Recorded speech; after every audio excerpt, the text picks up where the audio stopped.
Hi hello my dear family members అందరికీ నమస్తే. Welcome back to our mom with Yashu cooking world channel. ఈ రోజు నేను చూపించబోయే రెసిపీ వచ్చి చాలా స్పెషల్, అలానే హెల్దీ కూడా. ఎవ్వరు చూపించి కూడా ఉండరు నాకు తెలిసి. మరి ఆ రెసిపీ ఏంటో ఎలా చేయాలో ఈ వీడియోలో అయితే చూసేద్దామా. చూసారా, ఇవేమనుకుంటున్నారు? కాకరకాయ ముక్కలండి. కాకరకాయల్ని ముక్కలుగా కట్ చేసి ఎండలో ఎండబెడితే ఇలా డ్రైగా అయితే అవుతాయి. ఇప్పుడు దీంతో మనం పచ్చడిని అయితే ప్రిపేర్ చేసేసుకుందాం. కాకరకాయ మన హెల్త్ కి చాలా మంచిది కదా. కాకరకాయ ఇష్టం లేని వాళ్ళు ఇలా ట్రై చేయండి, చాలా బాగుంటుంది, కమ్మగా ఉంటుంది. చిన్న పిల్లలు కూడా చాలా ఇష్టంగా తింటారు, అంత బాగుంటుంది.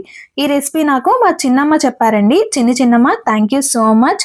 చాలా అంటే చాలా బాగుంది పచ్చడి రెసిపీ. ఇంకెందుకు ఆలస్యం, ఎలా చేయాలో అయితే చూసేద్దాం. ముందుగా స్టవ్ ఆన్ చేసుకుని ఒక పాన్ అయితే పెట్టుకోవాలి. దీంట్లోకి పుట్నాల పప్పును అయితే వేసుకుని వేయించుకోవాలి. నేను దీనికి క్వాంటిటీ అయితే చెప్పట్లేదండి, మనకి గ్రేవీ ఎంత కావాలనే దాన్ని బట్టి అయితే వేసుకోవాలి. ఎక్కువ కావాలంటే ఎక్కువ వేసుకోవచ్చు, తక్కువగా కావాలంటే తక్కువగా వేసుకోవచ్చు. సో నేను 1 కప్ పుట్నాల పప్పు వేసుకుని పచ్చివాసన పోయేంత వరకు వేయించుకున్నాను. తర్వాత అదే పాన్ లోకి 1/2 కప్ వరకు నువ్వులను కూడా వేసుకుని వేయించుకున్నాను. వీటిని సెపరేట్ గా ప్లేట్ లోకి అయితే తీసుకుని చల్లారి పెట్టుకోవాలి. 1/2 కప్ ఎండు కొబ్బరిని కూడా నువ్వుల్లోకి అయితే వేసుకున్నానండి. ఇప్పుడు అదే పాన్ లోకి పల్లి ఆయిల్ని అయితే వేసుకుంటున్నాను.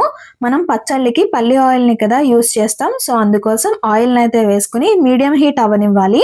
సో ఇలా హీట్ అయిన దాంట్లోకి మనం తీసి పెట్టుకున్న కాకరకాయ ముక్కలు ఏవైతే ఉన్నాయో వేసుకుని ఒక 2 మినిట్స్ పాటు వేయించుకోవాలండి. అంటే కొద్దిగా కలర్ చేంజ్ అయ్యేంత వరకు వేయించుకోవాలి. హై ఫ్లేమ్ లో అయితే వేయించకూడదు. చూసారు కదా, ఈ విధంగా కలర్ చేంజ్ అయ్యేంత వరకు ఎన్ని ముక్కలు ఉంటే అన్నింటినీ ఇలా ఫ్రై చేసుకుని వేరొక గిన్నెలోకి అయితే వేసుకోవాలి. ఇప్పుడు ఇదే ఆయిల్లోకి ఒలిచి పెట్టుకున్న వెల్లుల్లి రెబ్బలను అయితే వేసుకుంటున్నాను.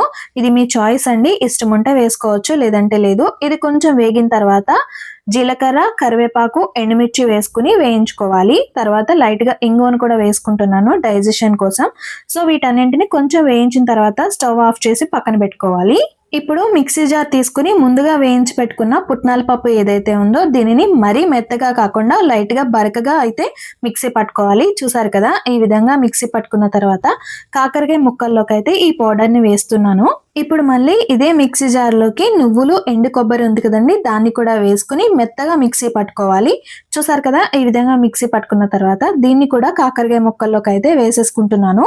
వీటి వల్ల చాలా కమ్మగా ఉంటుందండి. ఇప్పుడు దీంట్లోకి కారాన్ని యాడ్ చేసుకుంటున్నాను. పుట్నాల పప్పు ఏ కప్పుతో అయితే తీసుకున్నానో అదే కప్పుతో ఫుల్ కప్పు కారం వేసుకున్నాను. పావు కప్పు కంటే కొంచెం ఎక్కువగా సాల్ట్ని అయితే వేసుకున్నాను. ఈ కారం సాల్ట్ అనేది మీరు చూసుకుంటూ వేసుకోవాలండి, ఎందుకంటే కాకరకాయ అనేది డ్రై పీసెస్ కదా. సో అందుకోసం ఎక్కువగా అయితే పట్టదు, అది చూసుకుని అడ్జస్ట్ చేసుకోండి. అన్నీ వేసిన తర్వాత ఒకసారి కలుపుకున్నాక ఇప్పుడు దీంట్లోకి పోపు పెట్టుకున్నాం కదా, దాన్ని అయితే యాడ్ చేసుకుని మళ్ళీ ఒకసారి అంతా కలిసేలా అయితే బాగా కలుపుకోవాలండి. దీనిని టేస్ట్ అనేది చెక్ చేసుకుని ఏదైనా సరిపోకపోతే అడ్జస్ట్ చేసుకోవచ్చు. తర్వాత దేంట్లో అయితే స్టోర్ చేసుకోవాలనుకుంటున్నామో ఆ బాక్స్ లోకి కొద్దిగా పల్లి ఆయిల్ అనేది వేసుకుని మనం కలిపి పెట్టుకున్న కాకరకాయ పచ్చడి అనేది ఆ బాక్స్ లోకి అయితే పెట్టేసుకోవాలండి. సో అంతా ఈక్వల్ గా చేసుకున్న తర్వాత వండే పాటు అలా ఉంచేస్తే ఇది కొంచెం నానుతుందండి. ఇలా చేయడం వల్ల మనం వేసిన స్పైసెస్ అన్ని కాకరకాయకి పట్టి ఆ టేస్ట్ అనేది బాగుంటుంది. నిజంగా చెప్తున్నా, ఈ స్మెల్కే మనం ఎప్పుడెప్పుడు తిందామా అన్నట్టు ఉంటుంది. సో వేడి అన్నంలో కొద్దిగా కాకరకాయ పచ్చడి వేసుకుని తింటూ ఉంటే ఆహా, చాలరా బాబు ఈ జీవితానికి అన్నట్టు ఉంటుంది అనమాట. నచ్చితే తప్పకుండా ట్రై చేయండి. Thank you.